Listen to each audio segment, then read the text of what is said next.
Elles recueillent votre avis, vous permettent d'effectuer un achat ou de retirer de l'argent.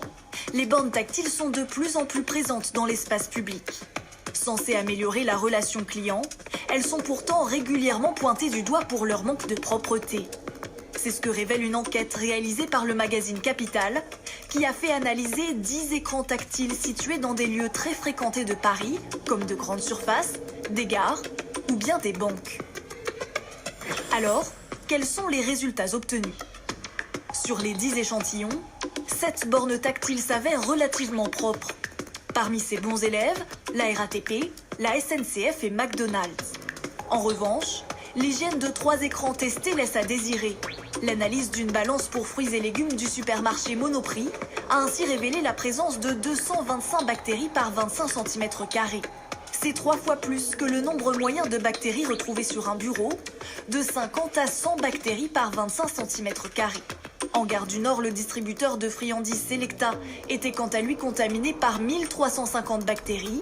Un distributeur de billets de la BNP affichait pour sa part un nombre impressionnant de micro-organismes, 14 125, dont des moisissures et des levures. Alors, quelles sont les conséquences du manque de propreté de certaines bornes tactiles ? Alors, pour répondre à cette question, nous sommes avec Dr Pierre Parnex. Bonjour. Vous êtes le président de la Société française d'hygiène hospitalière. Est-ce que pour vous, donc, ces bornes tactiles sont des nids à bactéries ?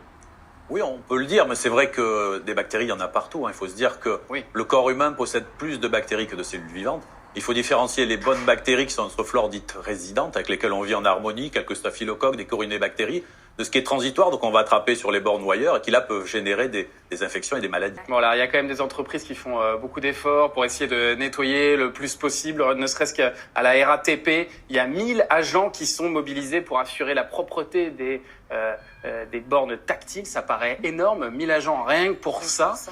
Mais effectivement, on ne peut pas non plus garantir, même avec ces 1000 agents, qu'il y ait zéro risque. C'est impossible. Vous avez raison, c'est bien parce qu'il faut que ça soit propre visuellement. Mais c'est un peu illusoire puisque une fois que ça a été nettoyé, si la première personne qui touche a des virus ou des bactéries pathogènes sur les mains, le suivant tout de suite, il va les attraper directement. Oui. Mais il n'y a pas d'autre moyen de nettoyer, d'avoir des écrans plus propres ou Alors après, une autre technologie qui arrive, c'est des écrans qui ont des capacités à s'auto-désinfecter, si je puis dire.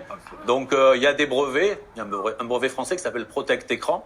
Donc c'est à base d'ions d'argent. Donc les ions argent, ils ont une capacité à détruire les bactéries.